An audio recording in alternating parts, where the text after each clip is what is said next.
your rebellion does not have to end in violence. We are talking about a peaceful rebellion. We're peaceful rebellion because we have parents, in this case, the authorities, that are aggravating the citizens. You are aggravating us. You know that the people have a problem with it, and you still go and sit down last night and curse the leader of the opposition. One voice and wickedness of this government. And they thought we were sleeping. Huh? They thought we were sleeping, and no wonder they had to get rid of Senator Crystal Haynes, because she had a pulse on something. No wonder they're cursing Ralph in the lower house. He's got his pulse, or he's got his finger on something. And that something is called greed. I'm going to show you tonight. Don't log off. I'm going to show you tonight. Okay? I need you to share. Government, please. With any government who can handpick somebody from around the Gaston and put them in the Senate, and then tell that person, come and see me tomorrow, you're going to be a minister. Not going to support it, not even if God tells me to support it. A member of parliament can say anything he or she likes in parliament. They have parliamentary privilege. They cannot be sued. What it says is that people are standing up to her. All right. And this little woman you see here, she has been standing up to her from day one. And she's not liked by Miss Piggy. Miss Piggy don't like this one. But go. Thing I want to bring up, and I can't help it. I have more. But it would be remiss of me, and I have been accused of representing myself here. I have been accused of asking for arbitrary reductions. Madam Deputy Speaker, I was, as I told you before, I was in more shock when I saw my land tax bill, the last two land tax bills, and I will not be quiet on it because a lot of my constituents are affected. Up to this morning, my arrears are still there. I am in arrears of, I believe it's $4,000. Or something like that. Of course, interest is being added to that, and I am not the only one. I have written letters. I made it my point to have a look at BRA online and their values, efficacy, and effectiveness, customer service, empowered staff, values of fairness. No, as the honorable member said, not checked. Accountability, not checked. Integrity, not checked. Nobody, and you know, before we had the St. Philip Speaks, I got a call from the Revenue Commissioner. Hold steady, Dr. Brown. Give us a chance. The bills are soon out again. I am out of chances. I am frustrated. I am fed up.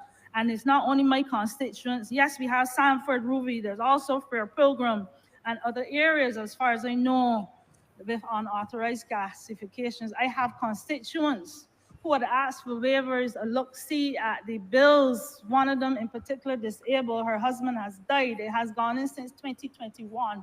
For God's sake, nobody has got back to her, and interest rates still continue to accumulate. God forbid if something happened to me or my constituents and we were required to sell our properties. Can't happen when arrears on my bills, and I am fed up.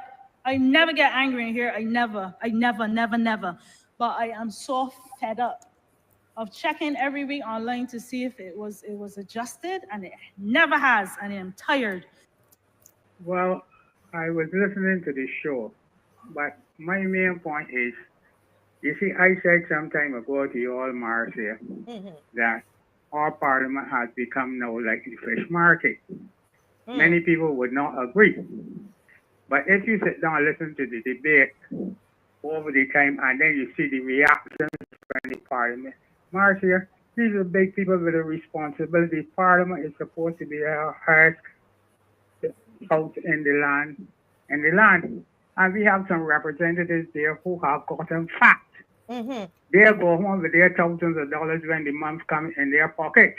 Now, I turn off my TV when I sat down and listened to the Minister of Labor. He got up with a kind of vexation. He's talking about a marathon and this kind of thing. He was accusing Mr. Thorne of ravaging and all this kind of thing. But what has he as a minister of labor? The poor people in this country, average people, how would you feel? And I would ask Mr. Jordan how he feels when you can look at somebody and tell him you offer them a 2%, $1.36. The average person out here cannot buy a loaf of bread, they cannot buy a biscuit. Barbarians are very proud people.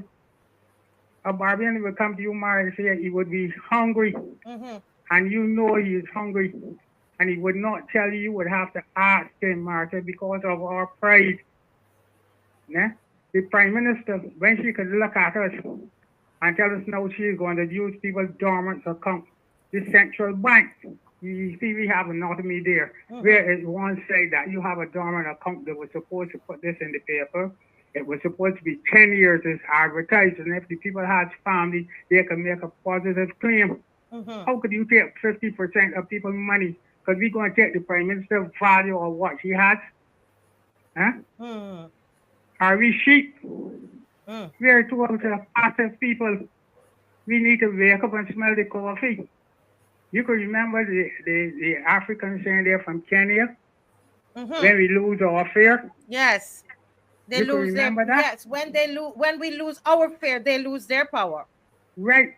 And they forget that we are the masters, they are the servants, we are the ones who give them this job. They are our servants that come as their time is longer than 20. And then on the back of it, when you're going to talk about the African External Bank, how could you look at our crown jewels and say you are giving it to someone who is going to make money, thousands of dollars off us? That land should be utilized as an extension to the Queen Elizabeth Hospital.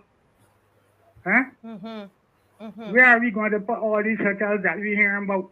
You just ravishing on. You talk about construction, Marcia. If you go around and Don will tell you, as I said some time ago, you look